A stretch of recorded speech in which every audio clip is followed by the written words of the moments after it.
हम सच में जी रहे हैं या सिर्फ जिंदा हैं? ये एक ऐसा सवाल है जो हमारे होने की, हमारे अस्तित्व की बिल्कुल बुनियाद को हिला देता है। तो आज हम इसी के बीच का फर्क समझने की कोशिश करने वाले हैं। ये सवाल हम सब कभी न कभी खुद से पूछते ही हैं, शायद सुबह उठते हुए या कभी देर रात को, कि भाई एक ऐसा जीवन कैसे जिया जाए जो सिर्फ सांस लेने और छोड़ने से कहीं ज्यादा हो, जो सच में सार्थक महसूस हो, है ना? अच्छा, तो इस सवाल का जवाब खोजने के लिए हमें सबसे पहले ये समझना होगा कि महज जिंदा रहने का मतलब असल में है क्या? ये किस तरह का जाल है? देखिए, सिर्फ जिंदा रहने का मतलब ये नहीं कि कोई गरीबी में जी रहा है। नहीं, ये तो एक आदत है, एक तरह की जीवन शैली, एक ऐसी लाइफ जहां हमारा सारा का सारा ध्यान, सारी एनर्जी बस शरीर और मन की बेसिक जरूरतों को पूरा करने में चली जाती है। मतलब खाना, आराम और बस अपनी छोटी मोटी इच्छाओं को पूरा करते रहना। इस बात को ना एक बड़े कमाल के उदाहरण से समझ सकते हैं। सोचिए, एक ऐसी कार है जिसका एकमात्र मकसद है पेट्रोल भरवाना।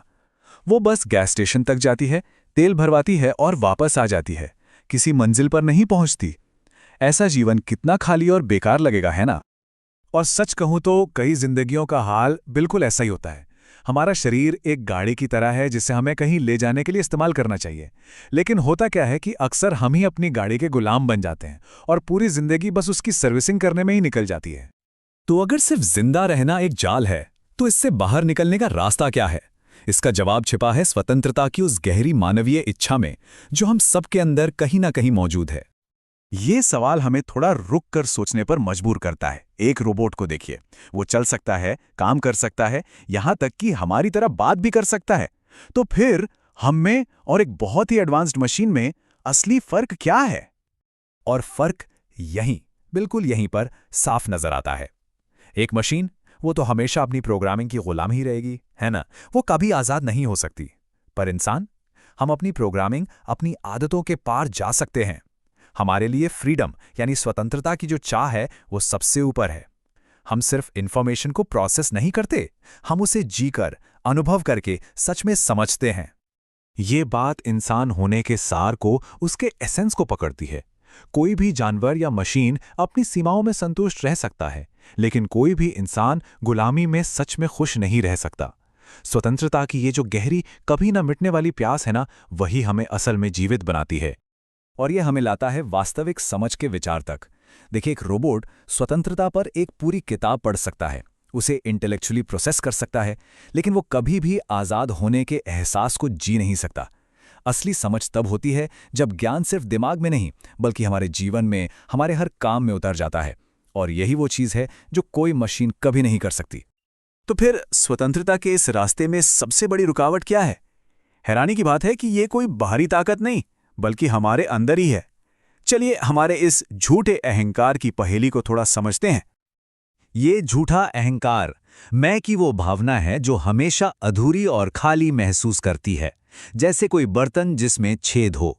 इसे पूरा महसूस करने के लिए लगातार बाहरी चीजों की जरूरत पड़ती है, कोई पद, कोई रिश्ता या कोई सामान। ये एक ऐसी पहचान है जो पूरी तरह दूसरों पर टिकी होती है। और इसका जो चक्र है वो हमें एक जाल में फंसा लेता है। ये शुरू होता है एक अंदरूनी खालीपन से। उस खालीपन को भरने के लिए हम बाहरी पहचानों से जुड़ जाते हैं। मैं सफल हूं, मैं किसी का हूं। और फिर जल्दी ही हम उन पहचानों के बिना अधूरा महसूस करने लगते हैं और उन्हें खोने का डर हम पर हावी हो जाता है। हमें लगता है कि उनके बिना तो हमारा कोई अस्तित्व ही नहीं बचेगा। और यहीं पर सबसे शक्तिशाली, सबसे रेवोल्यूशनरी विचार सामने आता है। सच्ची आजादी ज्यादा पहचाने जोड़ने से नहीं, बल्कि अपनी सभी आंतरिक निर्भरताओं से खुद को मुक्त करने से मिलती है। ये कुछ हासिल करने के बारे में नहीं, बल्कि छोड़ने के बारे में है।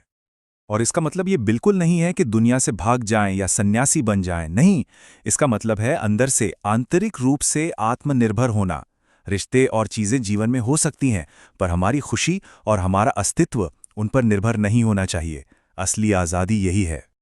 तो आखिर में ये सवाल हम सब के लिए है। हम सब ने ना अपनी पहचान के लिए कोई ना कोई जंजीर पहन रखी है। और हाँ, कुछ जंजीरें तो सोने की तरह चमकदार भी लगती हैं, बहुत आकर्षक।